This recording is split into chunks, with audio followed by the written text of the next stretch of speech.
The warning came without mercy. One moment, Earth's long-range scanners showed empty space at the edge of the solar system. The next moment, a fleet of massive alien ships appeared from nowhere. They just materialized as if reality itself had split open to let them through.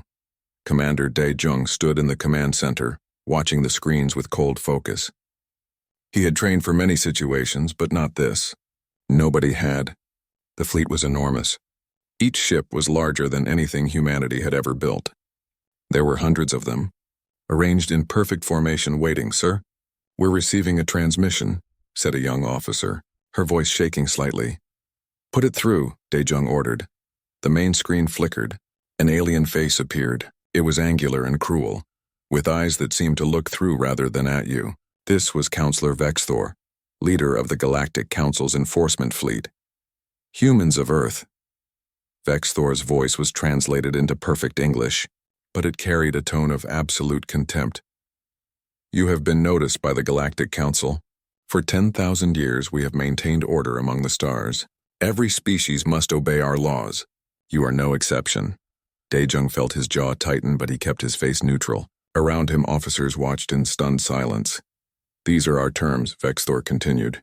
"You will dismantle all military forces immediately. You will surrender your weapons research to Council inspectors. You will accept our governors on Earth and all your colonies. You will limit your population growth according to Council regulations. You have 72 hours to comply. If you refuse, we will reduce your cities to ash. This is not a negotiation. This is law."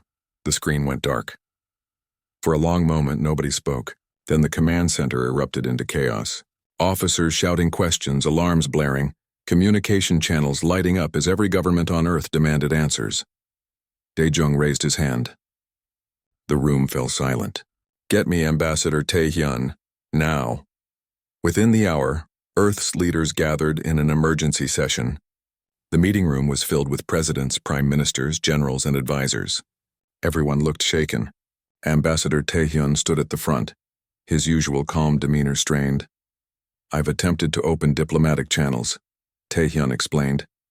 "They refused all communication. The Council doesn't negotiate. They command." "Then we have no choice," said the European Alliance representative. "We must surrender. Look at their fleet. We can't fight that." "Surrender means the end of human freedom," Dae-jung said quietly. "Forever. They won't just disarm us. They'll control everything. How many children we can have.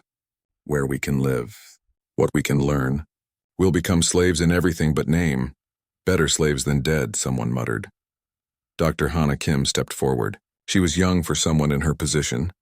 Barely 30, but her eyes held fierce intelligence. "We might have options. My team has been working on theoretical weapons systems. Things that shouldn't work according to conventional physics, but we think they might." "You think?"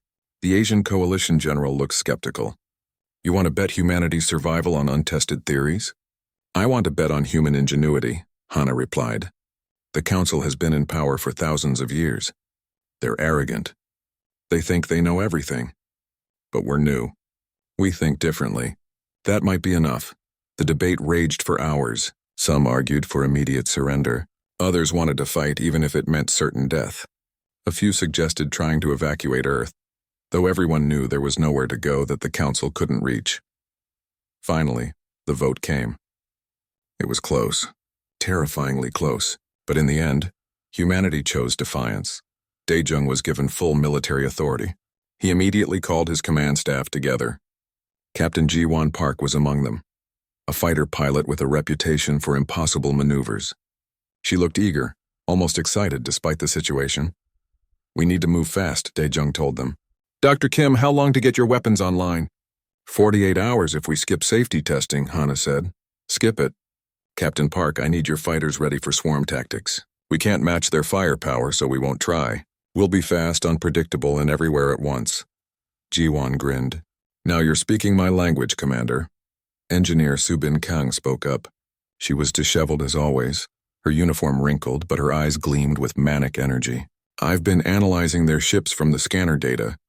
Their shield frequencies follow a predictable pattern. Give me access to our prototype hacking systems and I might be able to disrupt their battle network." "Might?" Dae-jung asked. "Probably," Subin corrected with a wild smile. "Maybe 70% chance." But if it works, their coordination goes to hell. Lieutenant Jae-min Choi, the youngest person in the room, cleared his throat nervously. Commander, I've been monitoring their communications. They're not using quantum encryption. I think they're so confident that they don't bother with advanced security. I can break their codes. Dae-jung looked at his team. They were brilliant, brave, and completely insane for thinking they could win this fight. He loved them for it. We have one advantage, he said. They expect us to surrender. When we don't, they'll expect conventional warfare. We're going to give them something they've never seen before. The 72 hours passed in a blur of preparation. Every ship was armed. Every pilot trained. Every weapon system tested and retested. Around the world, people watched the skies with fear and hope warring in their hearts. When the deadline arrived, Vex Thor's face appeared on every screen across Earth. Your time is up, he announced. Transmit your surrender now, or face annihilation. Dae-jung sat in the commander's chair, calm and still. He opened a channel that broadcast on every frequency, to every ship in the Council fleet, to every corner of Earth, and beyond to any species that might be listening. He spoke one word, no. For a moment there was only silence. Then Vex Thor's expression twisted with rage. Then you will die, he snarled. Advance the fleet. Show these primitives the price of defiance. The Council fleet began moving toward Earth's moon. Their formation was perfect, their power overwhelming. They expected to crush humanity's token resistance within hours. They were about to learn why humans had a saying. It's not the size of the dog in the fight. It's the size of the fight in the dog. Dae-jung looked at his crew. All stations battle ready. Captain Park, launch your fighters. Ji-won's voice came through the speakers full of fierce joy. Roger that, Commander. Time to show these bastards how humans fight. The war for Earth's freedom had begun. The Council fleet moved toward Earth's moon like a predator closing in on wounded prey. Their ships gleamed in the starlight, weapons powered up, shields at maximum. They had done this 1,000 times before on 100 different worlds. It always ended the same way. This time would be different. Captain Ji-won Park sat in the cockpit of her fighter, hands steady on the controls. Around her, hundreds of other small craft waited in the shadow of the moon. Her squadron was called Horizon Fighters, and they were about to make history or die trying. All fighters, this is Horizon Lead. Ji-won's voice was calm over the comm. Remember your training. Stay loose, stay fast, stay unpredictable. Don't try to be heroes. Be hornets. Sting and move. Make them chase you. Horizon 2 here, another pilot responded. What if they don't chase? Ji-won grinned inside her helmet. Then we sting harder. On the command ship, Dae-jung watched the tactical display. The Council fleet was massive, but they were moving in standard formation. Predictable, professional. Exactly what he had hoped for. Dr. Kim, status on the quantum torpedoes? He asked. Hana's face appeared on a side screen. She looked exhausted but determined. Online and ready. I still don't know if they'll actually work, but the theory is sound. They should phase through their shields. Should is good enough, Dae-jung said. Subin, are you in position? Engineer Subin Kang's voice crackled through. Oh, I'm more than in position, Commander. I'm inside their network. They're using security protocols from 1,000 years ago. It's almost insulting how easy this is. Can you disrupt their coordination? Commander, I can make their ships think they're shooting at each other. Give me the word and I'll turn their fleet into a circus. Dae-jung allowed himself a small smile. Stand by. The Council fleet came within weapons range. Their flagship, a massive dreadnought, powered up its main cannon. It could destroy a city with one shot. Vex Thor's voice boomed across all channels. This is your final chance, humans. Surrender now or be destroyed. Dae-jung opened a channel. We already gave you our answer. Let me say it slower this time, no. Vex Thor's roar of rage was almost satisfying. Fire, kill them all. Now, Captain Park? Dae-jung ordered. The human fighters exploded from behind the moon like a swarm of angry insects. Hundreds of small, fast ships scattered in every direction. The Council's targeting systems, designed for large fleet battles, struggled to track so many small targets moving erratically. Ji-won dove straight toward the nearest Council cruiser, weaving through their defensive fire. Her fingers danced across the controls, making her fighter spiral and twist in patterns that seemed impossible. Behind her, her squadron followed, each pilot flying like their life depended on it. Because it did. Horizon 3, I'm on your 6, someone shouted. Copy that, breaking left.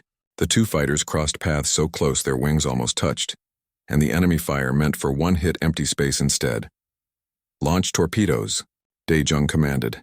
Hana's quantum torpedoes streaked through space. They looked like normal missiles at first. Then they hit the council ship's shields and something strange happened. They didn't explode against the shields. They passed right through them like ghosts and detonated inside the ship's hulls. 3 council destroyers erupted in fire. Their shields had been useless. The weapon that shouldn't exist had just proven it very much did. "Impossible," Vexthor screamed. "Their technology is primitive. How are they doing this?" "Subin, you're up," Dae-jung said calmly. "With pleasure," Subin replied. Her fingers flew across her keyboard. Initiating network disruption in 3, 2, 1 showtime. Chaos erupted in the council fleet. Their targeting systems went haywire. Friend or foe identification failed. Ships that had been perfectly coordinated suddenly couldn't tell who was who. A council battleship fired on its own escorts. 2 cruisers collided, trying to avoid what they thought was enemy fire but was actually their own. Support ships. Ji-won laughed as she watched a council destroyer shoot at empty space while her fighters darted around. It like flies around a confused bear. "They're shooting at shadows." "This is amazing." "Don't get cocky," Dae-jung warned. "They'll figure it out soon." He was right. The council's tech officers were good. Within minutes, they started restoring their systems. But minutes was all humanity needed. Lieutenant Jae-min, monitoring council communications, suddenly shouted, "Commander! Their flagship is trying to retreat. Vexthor is calling for reinforcements. All ships focus fire on their flagship," Dae-jung ordered. Every human weapon turned toward Vexthor's massive dreadnought. Quantum torpedoes phased through its shields. Kinetic harpoons, another of Hana's creations, slammed into the hull and attached with magnetic clamps. Then they fired their engines, pulling the massive ship off course, disrupting its formation. Ji-won saw her opening. "Horizon Squadron with me. We're going for the flagship's engines." Her fighters dove through a storm of defensive fire. 2 of her pilots didn't make it. Their fighters exploded in bright flashes. Ji-won felt each loss like a knife to the heart, but she couldn't stop. Not now. She released her entire payload of missiles into the flagship's engine ports and pulled up hard, her fighter groaning under the G-forces. Behind her, the flagship's engines erupted. It wasn't destroyed, but it was crippled, limping. "All council ships, retreat!" Vexthor's voice came through, and for the first time, there was something new in it. Fear. The council fleet began withdrawing, moving back toward the edge of the solar system. They left behind burning wrecks and debris, 15% of their fleet destroyed or disabled, by primitives, by humans who shouldn't have stood a chance. In the command center, silence fell as everyone realized what had just happened. They had won. Not the war, but a battle, against the Galactic Council, against impossible odds. Then someone started cheering. Then another. Within seconds, the entire command center erupted in celebration. People hugged, cried, laughed with relief and joy. Dae-jung didn't celebrate. He watched the retreating fleet and knew this was just the beginning. "Lieutenant Choi, what are they saying?" Jaemin listened to his intercepted transmissions, his face growing serious. "Vexthor is demanding massive reinforcements. He's calling humanity a threat to galactic order. He wants to bring in their full military might. How long do we have? Weeks, maybe a month. But Commander, there's something else. I'm picking up transmissions from other species. Some of them sound pleased that we hurt the council. Some are even offering to talk."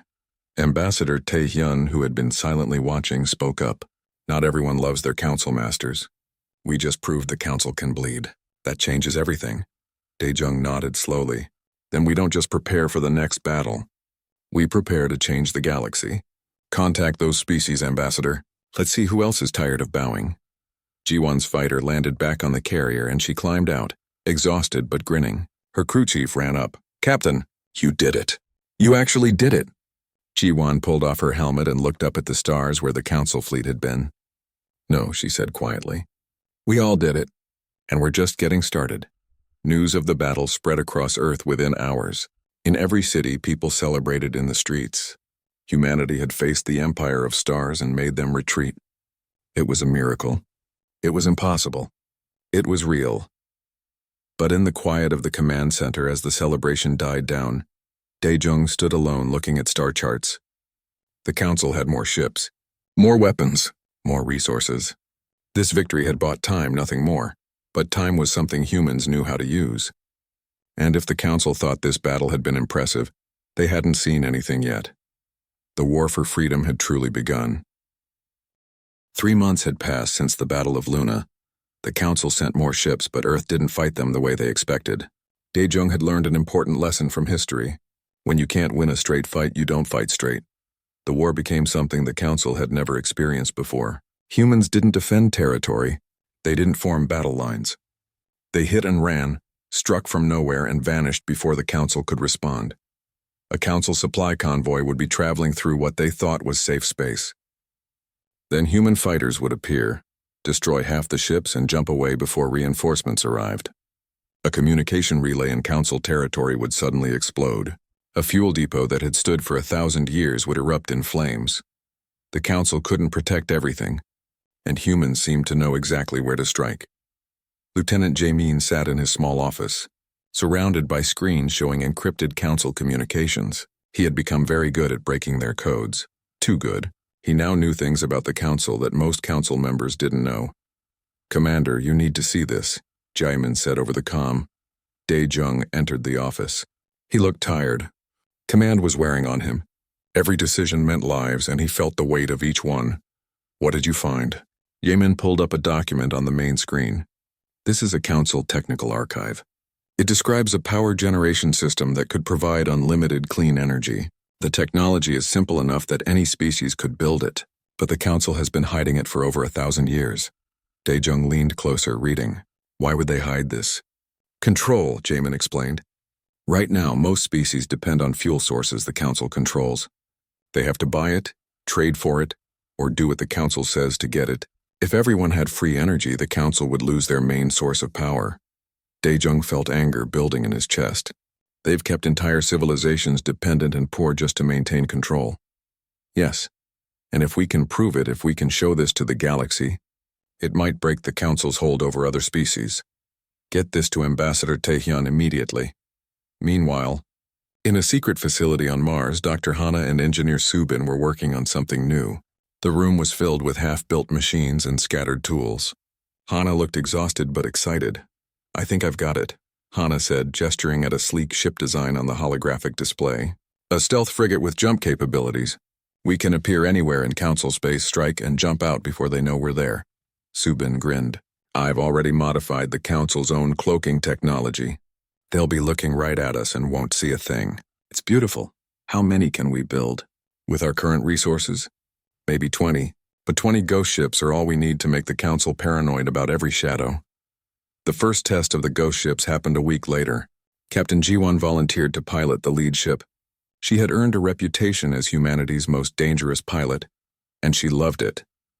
Her target was a Council military installation deep in their territory. It was supposed to be untouchable, protected by multiple defense platforms and patrol ships. Jiwon's ship jumped in, invisible to their sensors.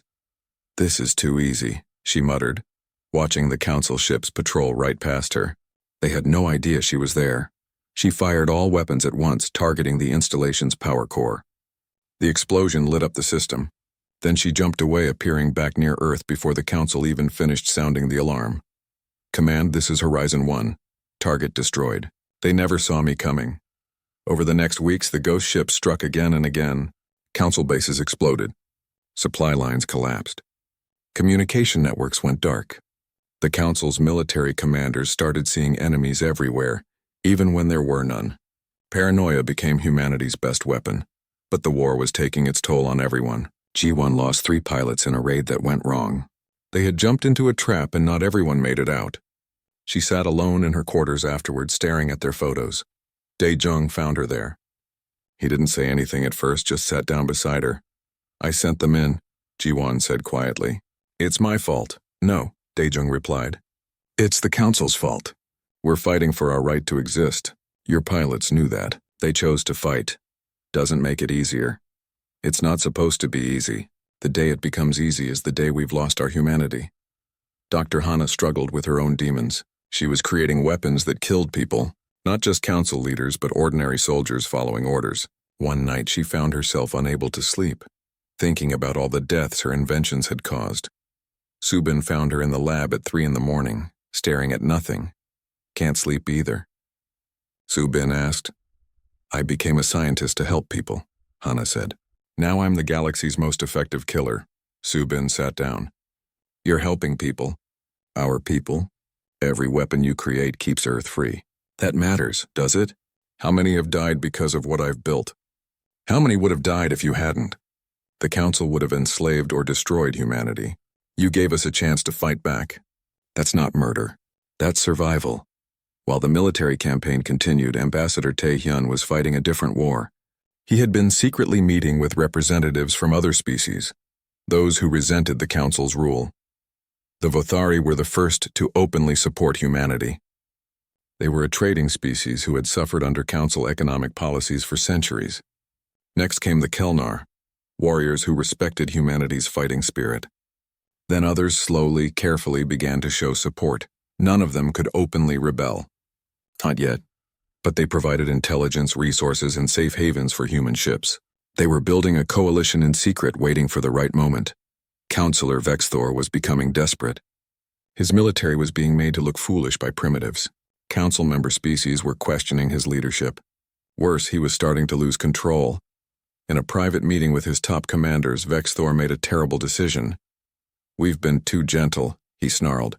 If the humans won't surrender their military, we'll make them surrender everything. Prepare to target Earth's civilian population. We'll break their will to fight. One of his commanders hesitated. Counselor, that would violate every principle of the Council's laws. Vexthor turned on him with fury in his eyes. The humans have already violated every law. They refuse to submit. They embarrass us with their primitive tricks. I will end this war, whatever it takes. Jamin intercepted the order within hours. He sent it immediately to Dae-jung. Dae-jung read it and felt ice in his veins. They're going to target cities. Civilian populations, yes sir, and there's more. Some council member species are protesting this order. It's causing divisions in their leadership. Dae-jung looked at the intelligence report. This was it. This was the moment they had been building toward. Get me Ambassador Tae-hyun. Tell him it's time to make our move. The galaxy needs to see what the Council really is. Tae-hyun understood immediately. We'll broadcast everything. The hidden technology, the economic manipulation, and now orders to commit genocide. The Council's empire is built on lies. It's time to tear it down. Dae-jung gathered his command staff. Hana, Su-bin, Ji-won, Jamin, and Tae-hyun all stood before him. We've been playing defense, Dae-jung said. Hitting them where we can, surviving. That ends now. We're going to show the entire galaxy who the Council really is. And then we're going to end their empire. Ji-won smiled fiercely. About time. What's the plan? We're going to give the galaxy the truth, Dae-jung replied. And then we're going to give them hope. The broadcast went out across every frequency in known space. Every species, every world, every ship received the same message. It started with Ambassador Tae-hyun's calm voice. People of the galaxy, we are humanity. For months, we have fought the Galactic Council for our freedom. Today, we show you why this war matters to everyone. Then came the evidence. Documents showing the hidden energy technology. Economic data proving the Council's artificial scarcity policies. Communications revealing how they had suppressed peaceful species for centuries.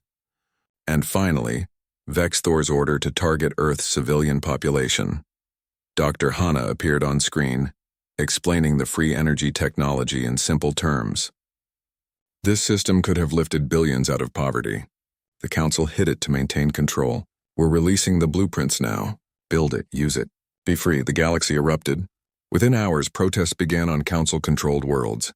Species that had quietly accepted their place for generations suddenly questioned everything. How many of their problems had been manufactured by the Council? How much suffering had been deliberate? In the Council's central chamber, Vexthor watched his empire crumble.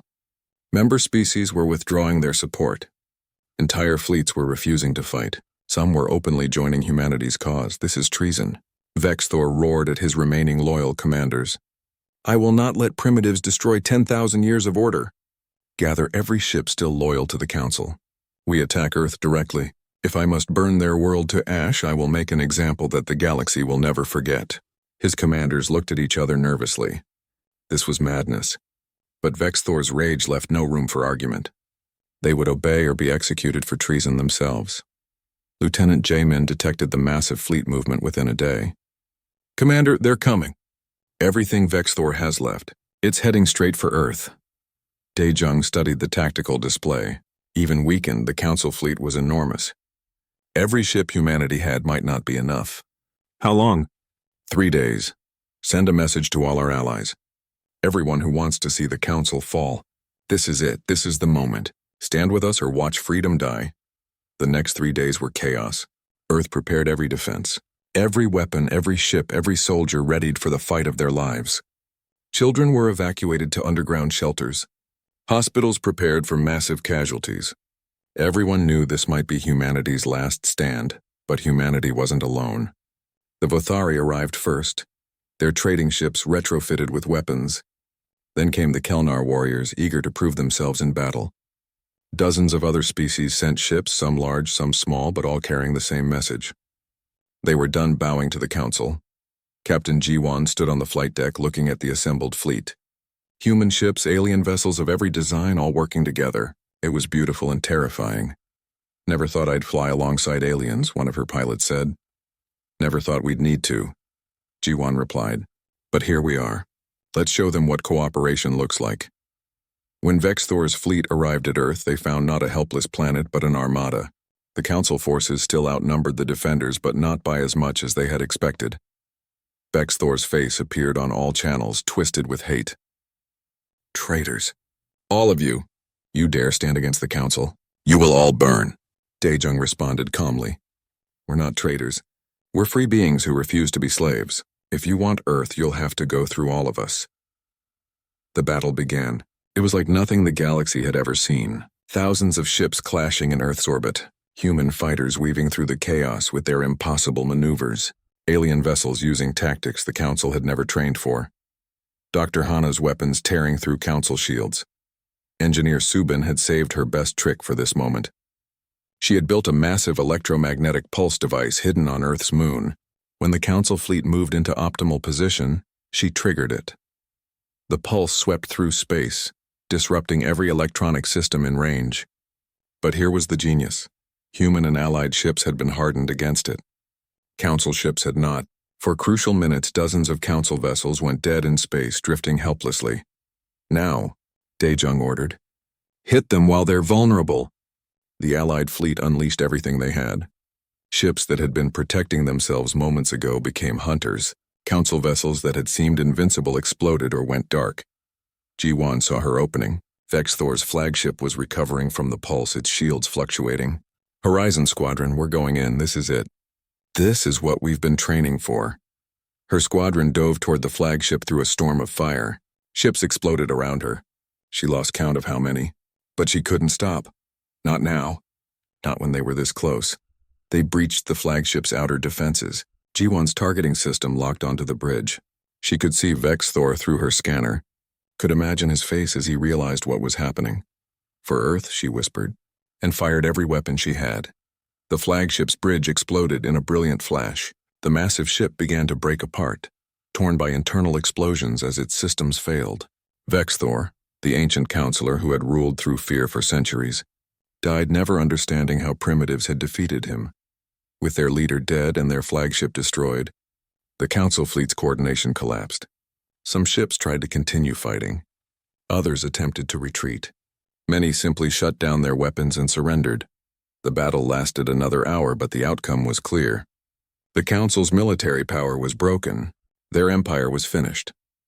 In the command center, silence fell as the last Council ship either surrendered or jumped away. Daejung looked at the tactical display showing debris fields and damaged ships. They had won, but the cost showed on every screen. Casualty reports, he said quietly. The numbers came in. Millions dead across the Allied fleets. Entire squadrons wiped out. Parts of Earth's orbital infrastructure destroyed. Victory, but not the kind anyone wanted to celebrate. Jiwon's fighter landed, damaged but intact. She climbed out and collapsed on the deck, exhausted beyond words. Half her squadron hadn't made it back. She had led them into battle, knowing some wouldn't return, but knowing didn't make it easier. A medical team tried to help her, but she waved them off. Check the others first. I'm fine. She wasn't fine. None of them were. But they were alive and they were free. Across the galaxy, news of the Council's defeat spread rapidly. On worlds that had suffered under their rule, People celebrated in the streets. On others, there was confusion and fear. The council had maintained order for so long that many didn't know how to function without them. Ambassador Tae-hyun began the difficult work of establishing communication with all species. "The council is gone," he broadcast. "But that doesn't mean chaos. It means freedom. It means we can build something better together." Dr. Hana stood in her lab looking at the weapons she had created. They had saved humanity but killed thousands, maybe millions. She didn't feel like a hero. She felt tired. Subin found her there. "We did it," Subin said. "We actually did it. At what cost?" Hana asked. "The cost of freedom," Subin replied. "It's never cheap, but it's always worth it." Dae-jung stood alone on the observation deck looking at Earth. Scarred, damaged, but still there. Still free.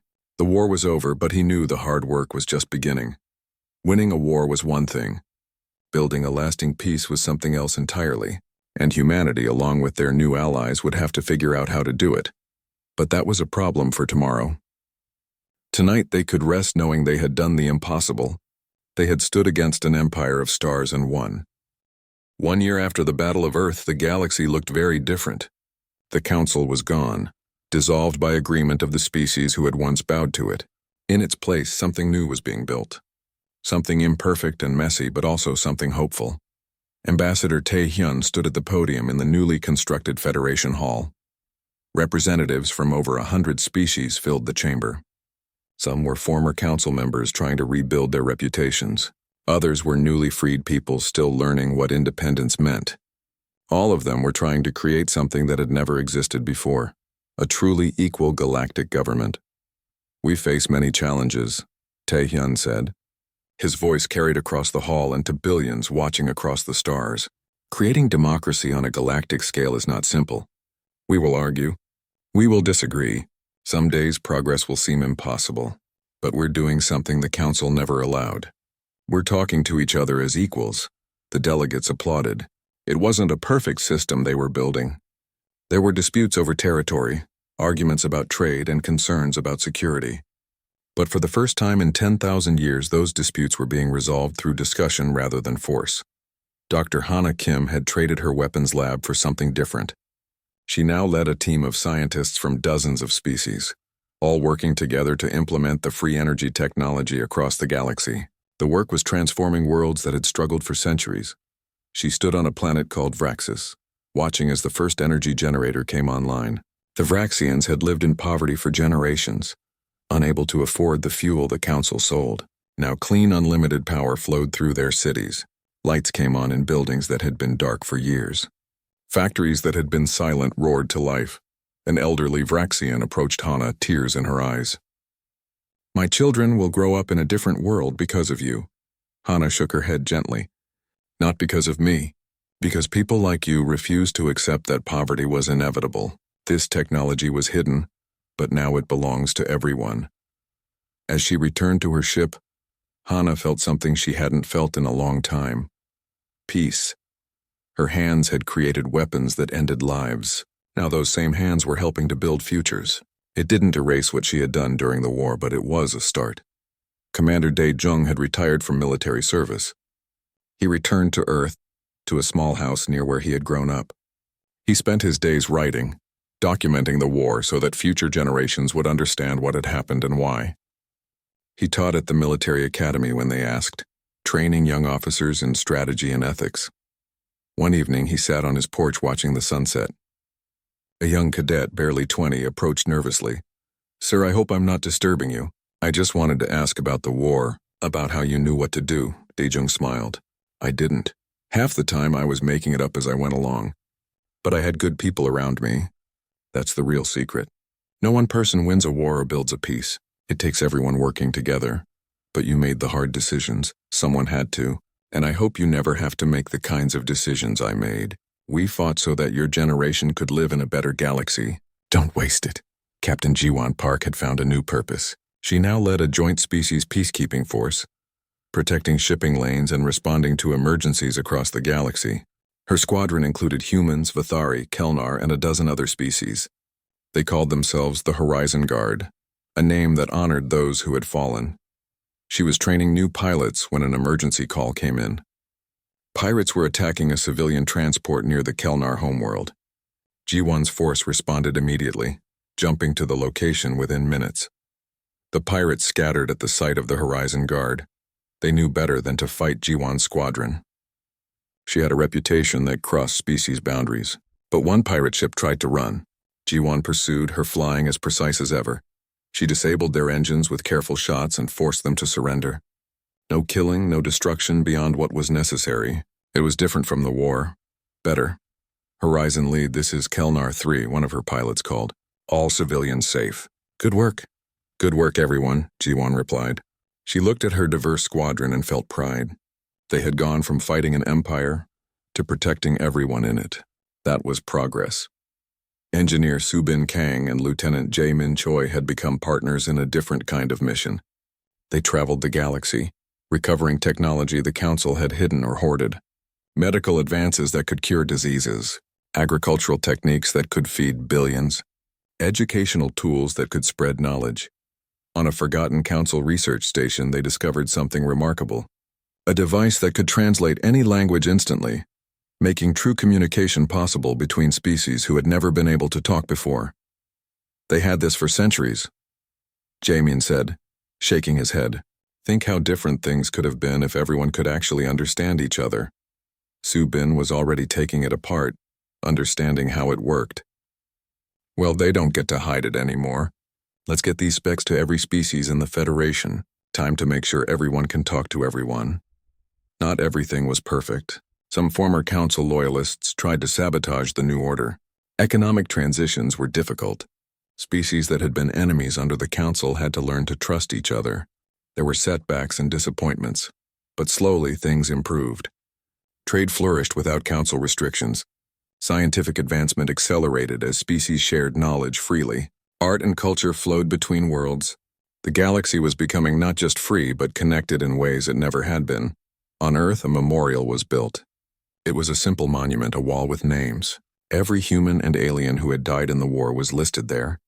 Millions of names from 100 worlds. The inscription at the base read, "They fought so that others could choose." The dedication ceremony drew representatives from across the galaxy. Daijung gave the main speech. He stood before the wall of names, many of them people he had commanded, and spoke. "We gather today to remember those who fell. Human and alien, soldier and civilian, they all paid the price for freedom. Some people ask if it was worth it, if the cost was too high. I cannot answer that. Each of you must decide for yourselves, but I can tell you what they fought for." He gestured to the crowd, to the diverse species standing together. They fought for this, for the right to stand as equals, for the chance to build something better, for their children to grow up making their own choices. They fought so that tyranny would not be the final word in this galaxy. We honor them not with words, but with how we live, by building a galaxy worthy of their sacrifice, by remembering that freedom requires eternal vigilance, by never forgetting the cost of peace. The ceremony ended with silence. No cheering, no celebration. Just quiet reflection on what had been lost and what had been gained. As the crowd dispersed, Taehyun, Hana, Jiwon, Subin, Jaemin, and Daijung stood together one last time. The team that had helped save the galaxy, think we did all right? Jiwon asked. Daejung looked at the memorial, then at his friends, then at the stars above. We did what we had to do. Whether it was right, history will judge. But we gave the galaxy a chance. That's something.